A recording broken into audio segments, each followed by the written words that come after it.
In an age of artificial intelligence surpassing human capabilities, instant global communication, and technologies that would seem like magic to our ancestors, why are millions of people turning to a spiritual tradition developed over 1,000 years ago in remote mountain monasteries?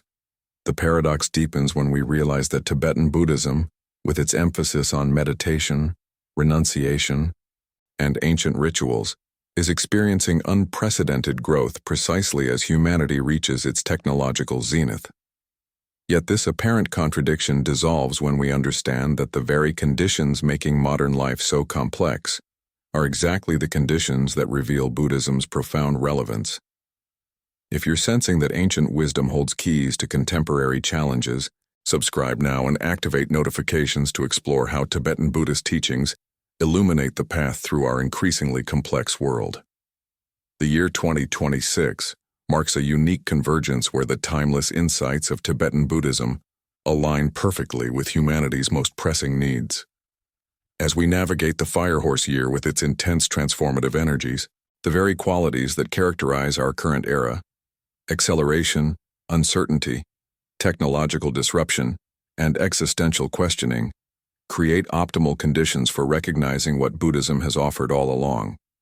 The teachings that once seemed abstract or removed from daily concerns now appear startlingly applicable, offering practical solutions to problems our ancestors never imagined yet that Buddhism's foundational insights perfectly address.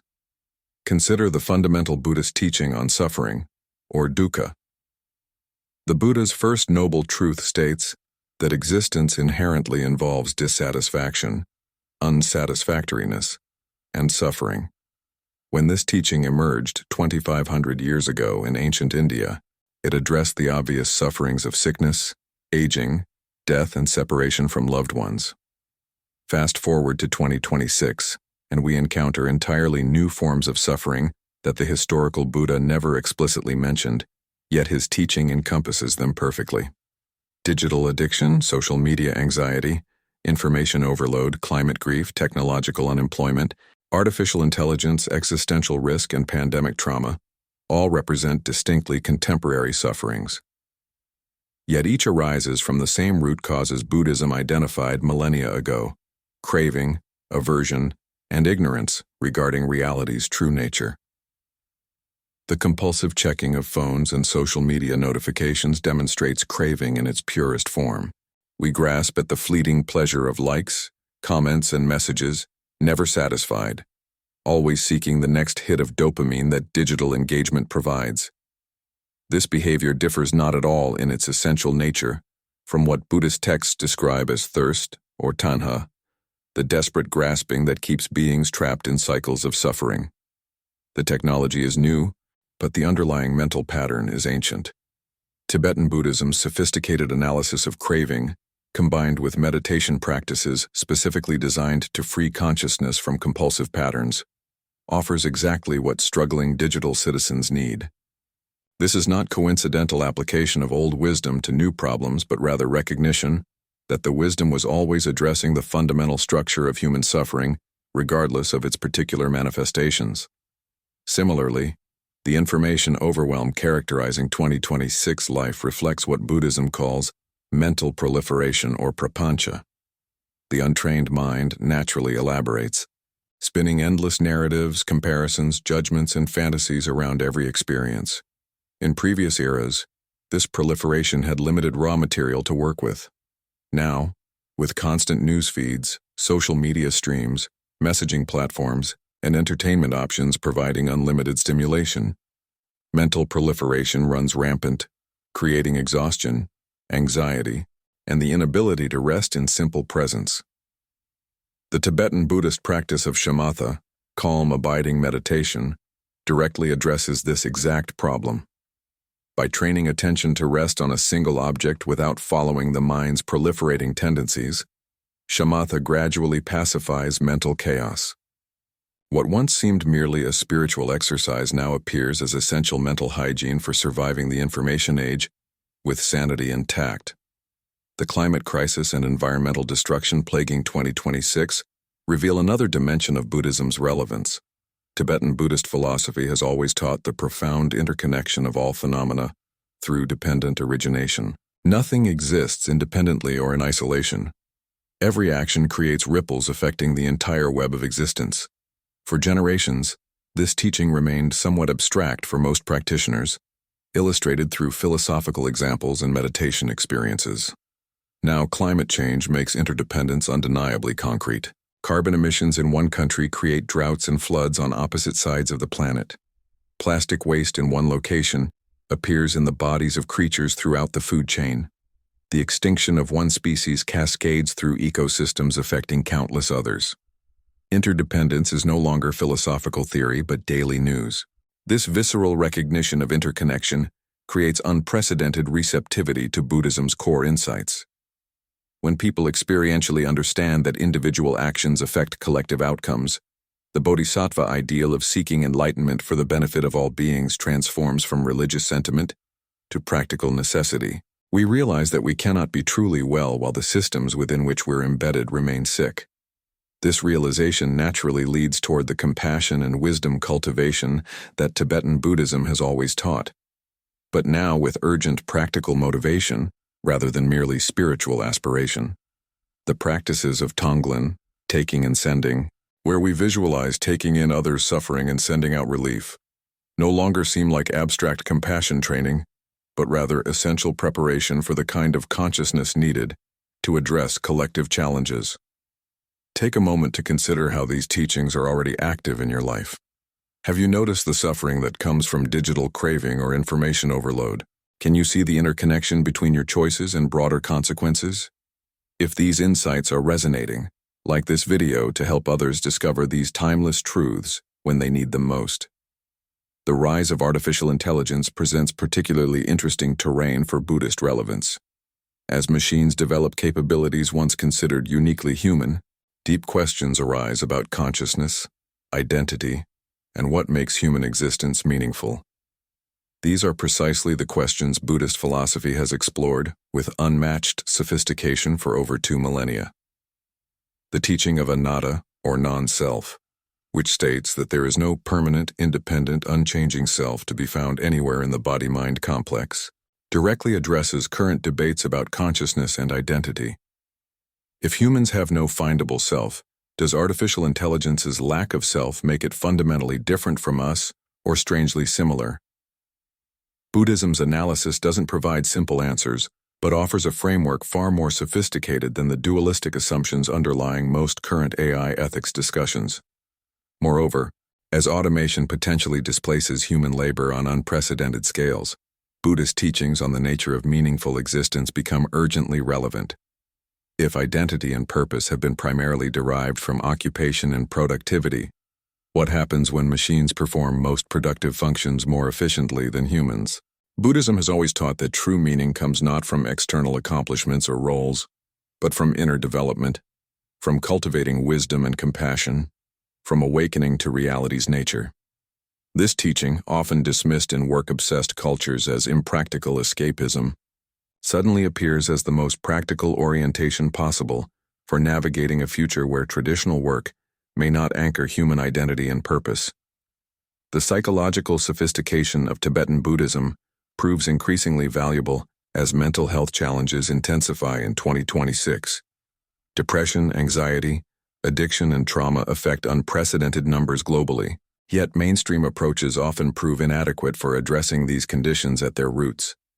Tibetan Buddhist psychology, developed through centuries of introspective investigation and refined through the experiences of countless meditators, offers maps of consciousness far more detailed than most contemporary psychological models.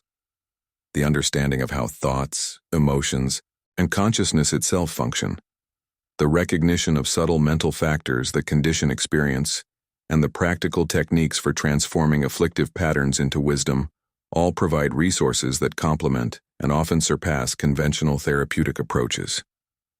The Tibetan teaching on the 5 poisons, ignorance, attachment, aversion, pride, and jealousy, provides a remarkably comprehensive framework for understanding mental suffering. Each poison represents a fundamental misunderstanding of reality that generates specific patterns of suffering. Ignorance, misapprehending reality's nature, underlies all other poisons. Attachment grasps at pleasant experiences, trying to make them permanent despite their impermanent nature. Aversion rejects unpleasant experiences, creating conflict with what is. Pride inflates the sense of self beyond appropriate recognition. Jealousy cannot tolerate others having what we lack. These 5 categories encompass essentially all forms of psychological suffering, and Tibetan practice offers specific antidotes for each poison, transforming them into their wisdom aspects. This practical framework for working with difficult mental states explains why even secular therapeutic contexts increasingly incorporate Buddhist-derived techniques. The cultural moment of 2026, characterized by what many describe as meaning crisis or the collapse of traditional meaning-making structures, creates particular receptivity to Buddhism's approach to ultimate questions.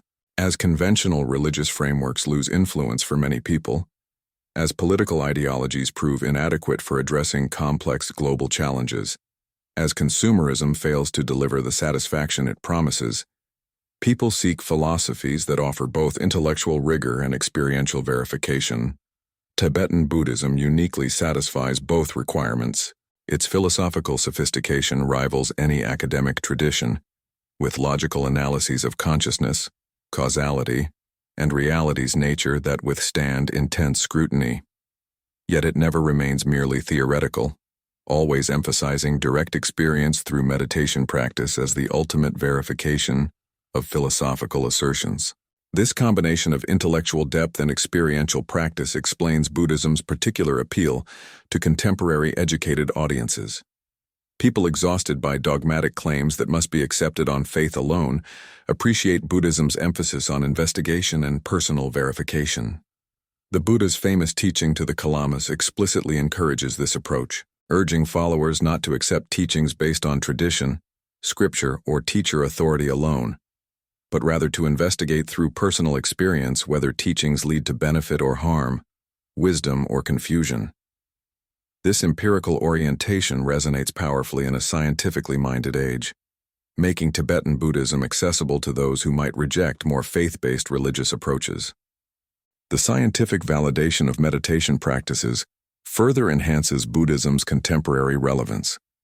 Decades of neuroscience research have documented meditation's effects on brain structure and function, demonstrating that practices developed in Tibetan monasteries produce measurable changes in areas governing attention, emotional regulation, empathy, and well-being. Studies of advanced Tibetan meditation practitioners reveal extraordinary mental capacities, including the ability to generate sustained gamma-wave brain activity associated with heightened awareness, and the capacity to maintain compassionate focus on suffering without experiencing burnout.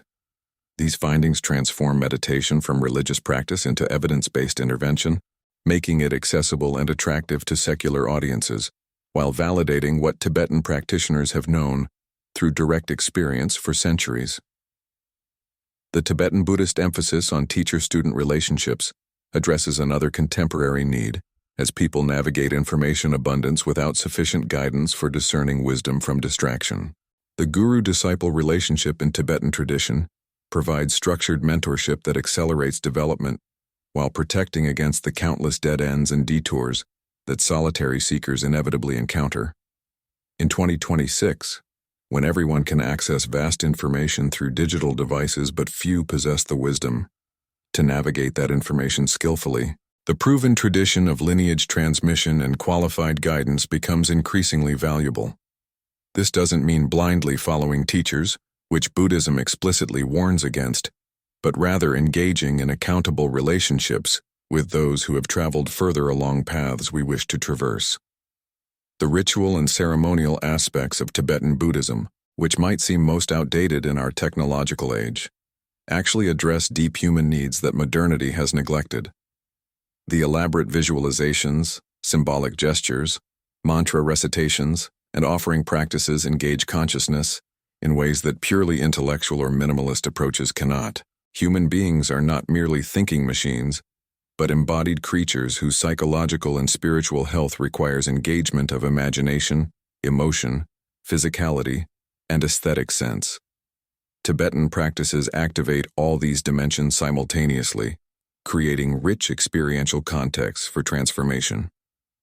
In an era of increasing digital disembodiment, where much of life occurs through screens, rather than direct sensory engagement, the full-bodied involvement of Tibetan practice provides balance and integration. Consider the practice of prostrations, for example.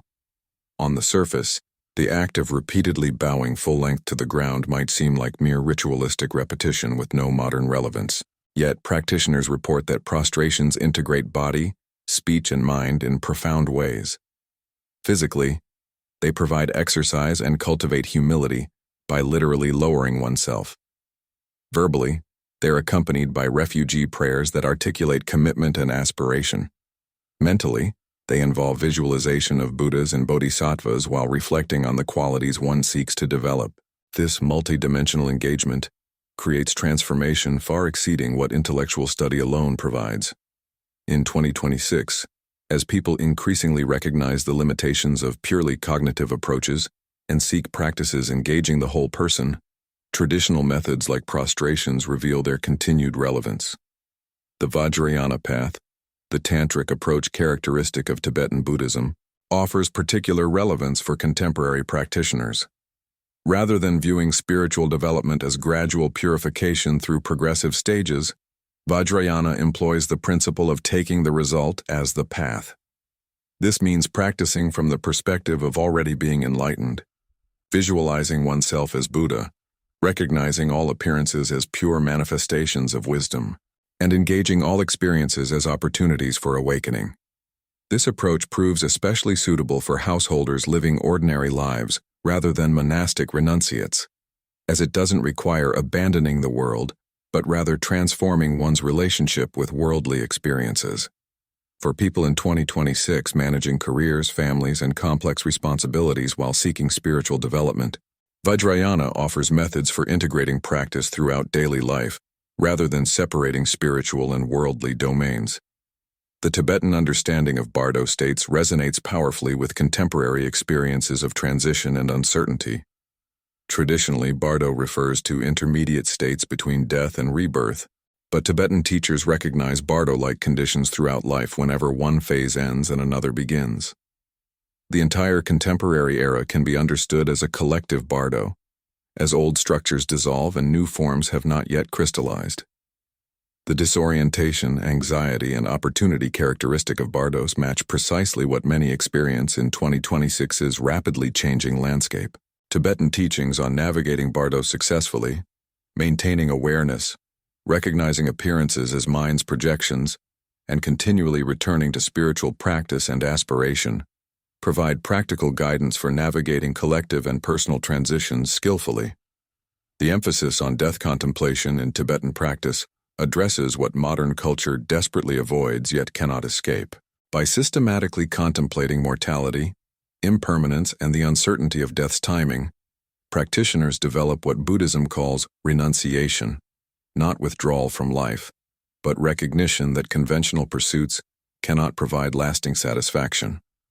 This contemplation proves especially relevant as 2026 brings continued reminders of human vulnerability through ongoing health crises, environmental catastrophes, and geopolitical instabilities. Rather than denying death's reality or being paralyzed by death anxiety, Tibetan practice cultivates a relationship with mortality that motivates spiritual practice while reducing fear. The famous Tibetan teaching that the time of death is uncertain, but death itself is certain creates urgency for practice while diminishing attachment to the impermanent. What specific contemporary challenge does Tibetan Buddhism help you address most directly? Is it the mental chaos of information overwhelm, the anxiety about the future, the search for meaning and purpose, or something else entirely? Share in the comments so we can explore these connections together as a community. The social dimensions of Tibetan Buddhism also prove increasingly relevant as individualistic culture reveals its limitations. The concept of Sangha, spiritual community, recognizes that awakening rarely happens in isolation. We need companions on the path, people who share values and aspirations, who support practice during difficult periods and who celebrate progress. In 2026, As loneliness and social disconnection reach epidemic levels despite digital connectivity, the embodied community that Sangha provides addresses fundamental human needs. Joining others for meditation practice, study groups, or Dharma discussions creates belonging based not on superficial characteristics but on shared commitment to awakening and benefiting beings. This represents community at its most meaningful, united by the deepest possible shared purpose. The Tibetan preservation of complete Buddhist teachings from India provides another dimension of contemporary relevance. When Buddhism flourished in India, it developed diverse schools and approaches addressing different temperaments and capacities. Much of this diversity was lost when Buddhism declined in India, but Tibetan practitioners had preserved texts, practices, and lineages comprehensively. In 2026, this preservation means that Tibetan Buddhism offers extraordinary variety within a single tradition. Whether someone resonates with philosophical analysis, devotional practice, meditation training, ritual engagement, ethical conduct, or any combination, Tibetan Buddhism provides authentic methods backed by unbroken lineages of realization. This comprehensiveness makes the tradition accessible to diverse practitioners while maintaining coherence through shared ultimate goals. The feminine principle receives particular emphasis in Tibetan Buddhism through Dakini practices and female deities, offering balance to predominantly masculine images in many spiritual traditions. Wisdom itself is understood as feminine, represented by Prajnaparamita, the mother of all Buddhas. Dakinis, enlightened female beings who move through space, represent the dynamic, unpredictable, transformative aspects of awakening. Practices involving Tara, the female bodhisattva of compassionate action, provide accessible entry points for developing devotion and receiving blessings.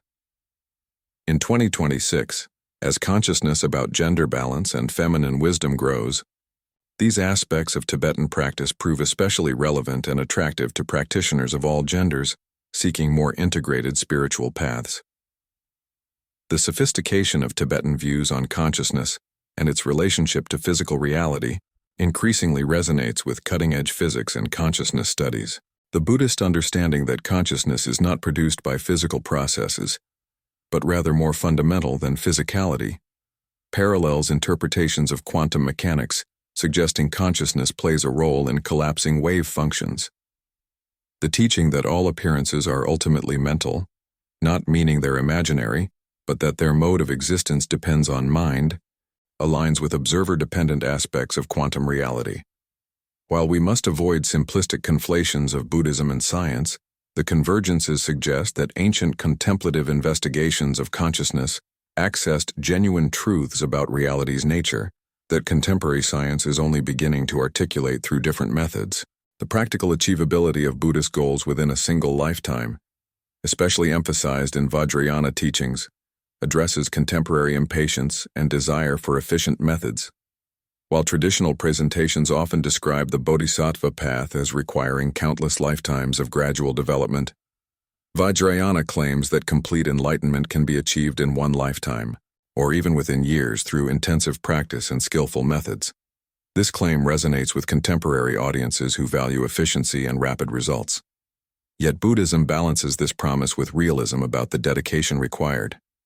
Enlightenment in one lifetime demands extraordinary commitment, qualified guidance, and intensive practice.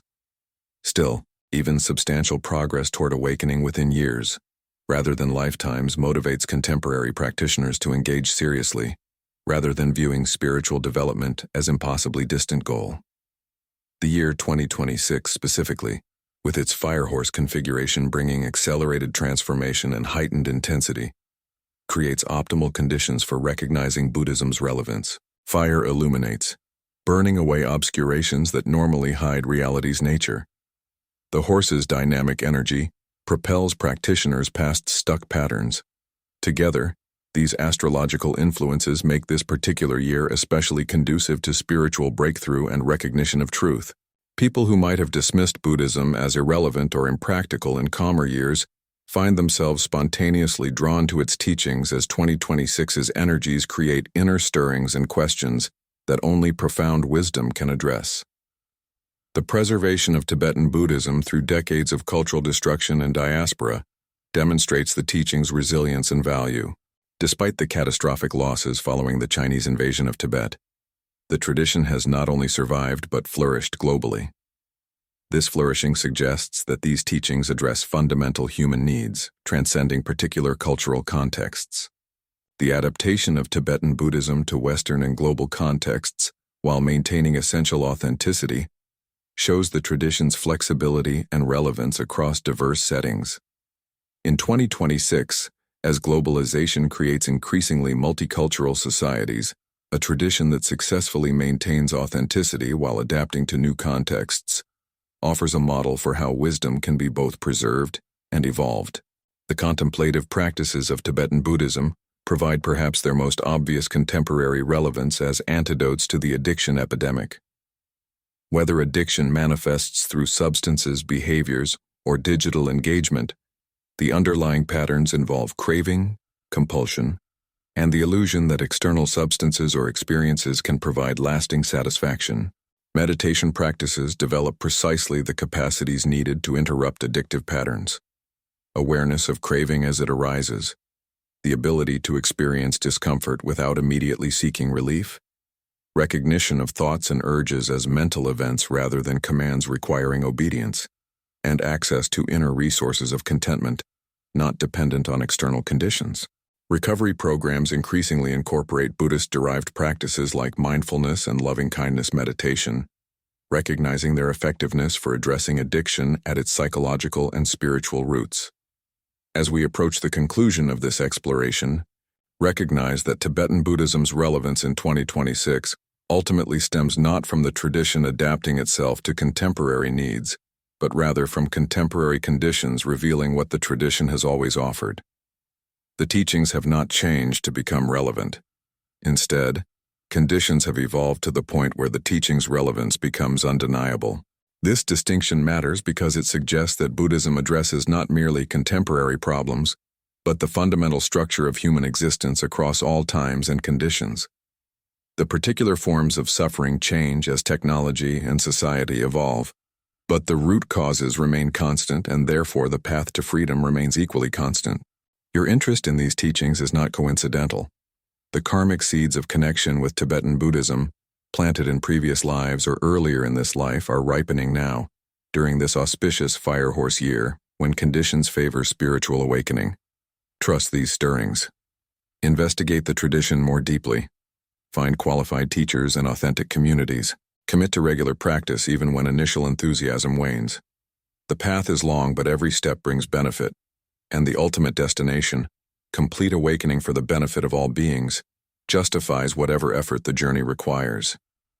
What aspect of Tibetan Buddhism speaks most powerfully to your current situation and the challenges you face in 2026? Which practices are you drawn to explore? Share your reflections in the comments, helping build community while clarifying your own understanding. If you haven't subscribed, do so now to continue receiving teachings that illuminate the path through contemporary challenges using timeless wisdom. Enable notifications so you never miss guidance when you need it most. And please share this video with anyone struggling to find meaning, purpose, or practical wisdom in our complex modern world.